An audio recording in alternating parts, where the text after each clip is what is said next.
Mesdames, Messieurs, bonsoir. C'est un plaisir de vous retrouver en ce jeudi soir. 6 ans, 14 enquêteurs, 150 témoins, des millions de pages et surtout 11 millions de dollars pour rien du tout. L'enquête Serment du Bureau des enquêtes indépendantes a formellement été fermée aujourd'hui. Pourquoi? Bien, le DPCP a décidé de ne pas porter d'accusation dans toute cette histoire là, des dérives de la chasse aux sorcières, rappelez-vous, qu'avait lancé l'UPAC suite à la publication par nos collègues du Bureau d'enquête de détails sur l'enquête mâchurée là, sur le financement du PLQ à l'époque. Rappelez-vous aussi, c'est un dérapage qui avait mené à l'arrestation du député Guy Ouellette le jour même du dépôt du budget en 2017. Petit rappel donc de cette saga qui n'aura mené à rien. Je souhaite ardemment qu'on arrive à une conclusion et qu'on trouve le bandit qui aurait fait ça. Est-ce que les documents viennent de l'UPAC? Selon toute vraisemblance, oui. C'est pour ça que j'ai déclenché une enquête interne. Moi, j'étais outré. On a travaillé fort, toute l'équipe et moi, depuis 6 ans pour bâtir cette équipe-là qui est reconnue un peu partout dans le monde. Alors, d'avoir une fuite comme ça, c'est inadmissible. En aucun temps, la conclusion de cette enquête-là a été menacée par cette fuite-là. Si la personne qui a fait ça pensait nous déstabiliser, elle ne nous a que distraits. C'est un véritable coup de tonnerre qui a retenti à l'Assemblée nationale en fin d'après-midi. Le député libéral Guy Ouellette a été arrêté aujourd'hui par l'unité permanente anticorruption en lien avec des fuites de documents. Dans une tentative d'intimidation sans précédent, j'ai été victime d'un coup monté par l'unité permanente anticorruption. Qu'il m'est intolérable que la police ait arrêté un parlementaire sans qu'aucune accusation n'ait été portée contre lui une semaine plus tard, qu'on accuse ou qu'on s'excuse. Les faits ont démontré que l'arrestation de M. Ouellette par l'UPAC résulte d'une enquête fautive à certains égards et que cette arrestation était injustifiée. Le Bureau des enquêtes indépendantes, le BEI, chargé de faire la lumière sur les fuites de documents d'enquête provenant de l'UPAC, à Robert Lafrenière dans sa mire. Selon nos informations, l'ex-patron de l'unité permanente anticorruption est soupçonné d'avoir lui-même organisé des fuites de documents. Pour en discuter, le principal intéressé, celui qui a tant souffert de toute cette histoire, Guy Ouellette, ancien député libéral de Chemédé. Monsieur Ouellette, bonsoir. Bonsoir. Quelle a été votre réaction aujourd'hui quand vous avez appris que le DPCP ne va pas déposer d'accusation, que tout ça s'est fermé, on n'en parle plus? Merci, bonsoir. Bien, je vous dirais que ça a ramené beaucoup de souvenirs et beaucoup d'émotions. Mais ça va faire 8 ans, le 25 octobre, que j'ai été arrêté. 6 ans d'enquête au BEI, 1 an et demi, 5 procureurs au DPCP. Il y a 2 jugements de cour, Mme Latraverse, qui ont reconnu qu'il y avait plusieurs auteurs de fuites parce que la décision cet après-midi, elle a 2 volets. Les fuites à l'UPAC, ils ont pas assez de preuves qui disent, mais il y a quand même 2 décisions judiciaires du juge Perrault, du juge Pronovo, qui identifient des dizaines de fuites à l'UPAC et plusieurs auteurs, mais semblerait-il, on n'a pas de preuves. Et il y a le projet A, où les décisions judiciaires ont mentionné qu'on avait ciblé des innocents, ma conjointe, moi, M. Despatie, M. Bonhomme, pour couvrir les malversations de l'UPAC. Donc, quoi penser? Il y a un rapport de 1000 pages qui traîne suite à une enquête demandée par Mme Guilbeault le 25 octobre 2018.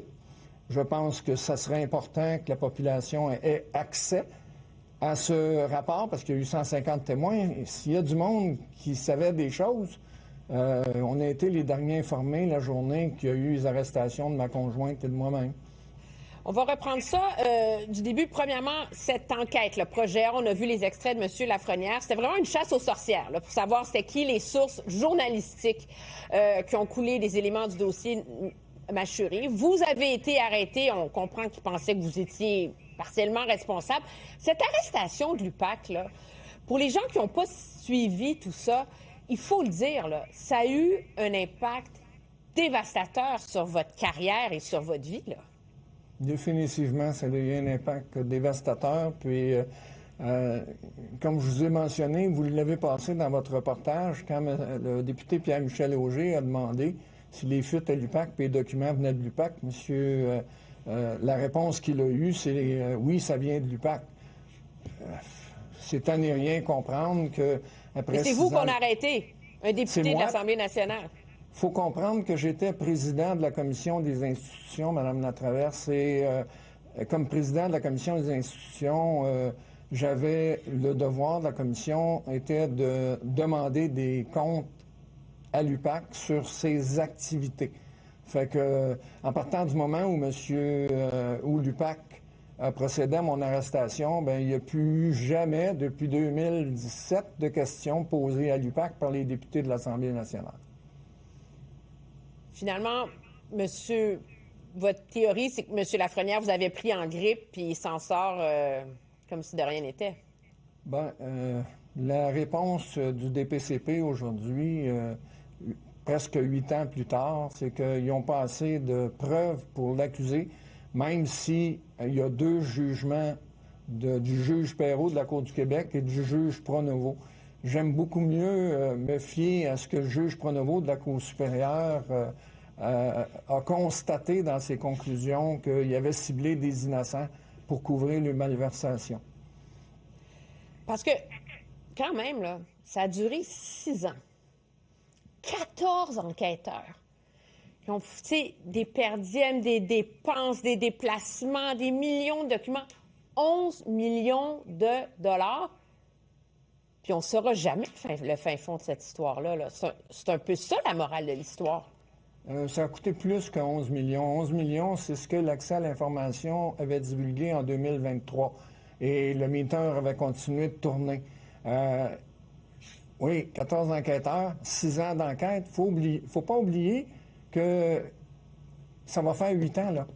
Puis que le DPCP, à 5 procureurs, ont épluché 1000 pages du rapport d'enquête et ils sont arrivés à la conclusion que laconiquement, on a sorti avec un communiqué aujourd'hui, Mme Latraverse.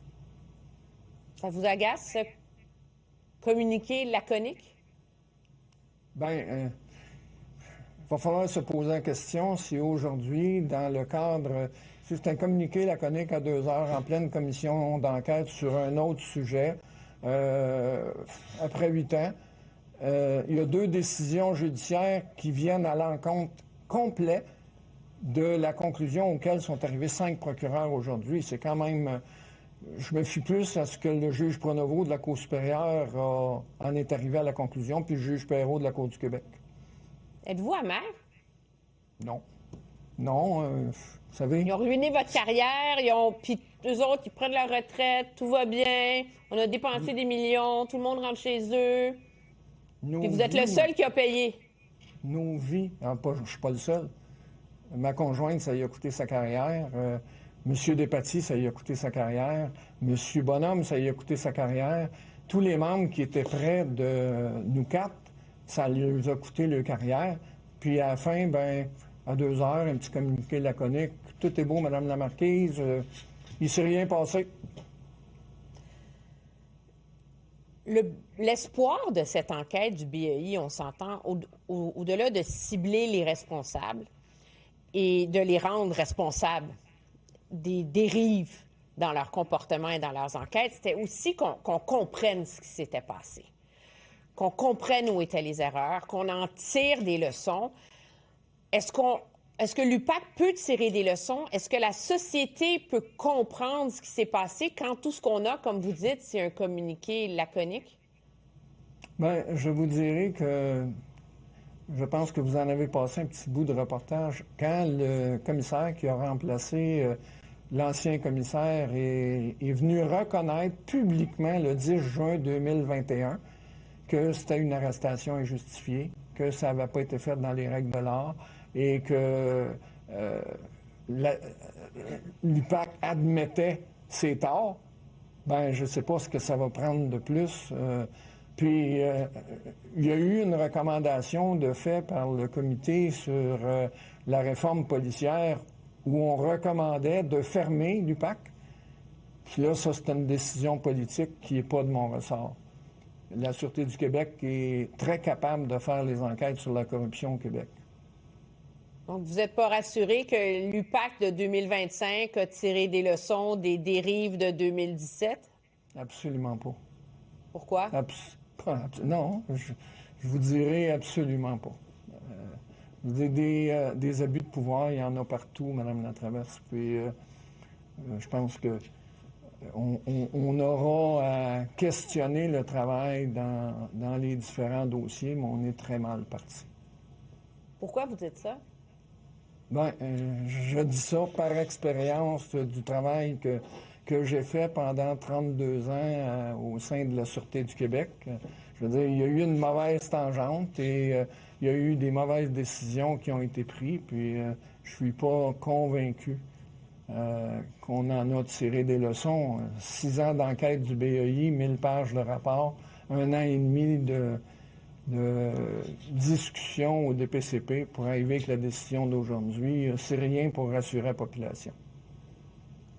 Est-ce que la thèse, c'est pas que finalement, comme dans bien des situations où les gens sont confrontés à leurs erreurs, puis à ce qu'on a dit, puis pas dit, c'est que tout le monde s'est protégé? Ils se sont tous protégés les uns les autres? Et ceux qui n'ont rien à se reprocher, vous savez, ça a été écrit dans une décision judiciaire qu'on avait ciblé des innocents. Je veux dire, la justice devrait être pour tous les citoyens du Québec, puis si les policiers ciblent des innocents pour couvrir les malversations, ben, je pense qu'il faut se poser des questions.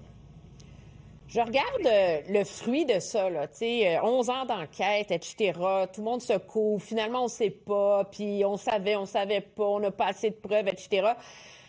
Ça ressemble un peu à ce qui s'est passé dans sa clique, non? Bon, je ne tirerai pas d'inférence parce que je n'ai pas lu le rapport, mais effectivement, il y a des gens qui auraient des comptes à rendre, puis ils sont partis, ont pris leur retraite, sont disparus de la map. Et il y a un rapport de 1000 pages qui traîne, qu'il faut qu'il soit connu. J'aimerais beaucoup, ma conjointe, M. Bonhomme, M. Despatie, on aimerait beaucoup le lire. On aimerait beaucoup qu'il soit à la disposition des citoyens pour savoir si on arriverait à la même conclusion que 5 procureurs et 1 an et demi de discussion entre les procureurs pour arriver avec la décision d'aujourd'hui. Malheureusement, il va rester secret pour toujours. C'est un peu ça. Ce ne serait peut-être pas ma conclusion, mais pour le moment, il ne serait pas disponible. Normalement, le ministre en aurait une copie parce que c'est une demande d'enquête de Mme Guilbeault, à l'époque, qui était ministre de la Sécurité publique. Probablement que M. Bonnardel en a eu une copie, maintenant qu'il n'y a pas d'accusation. Ça serait à M. Bonnardel, politiquement, de le rendre public. Est-ce que vous lui demandez de le rendre public aujourd'hui? Ah, définitivement, pour le bien-être de la population et pour le lien de confiance entre les institutions et la population. Je pense qu'on en voit tous les jours, là.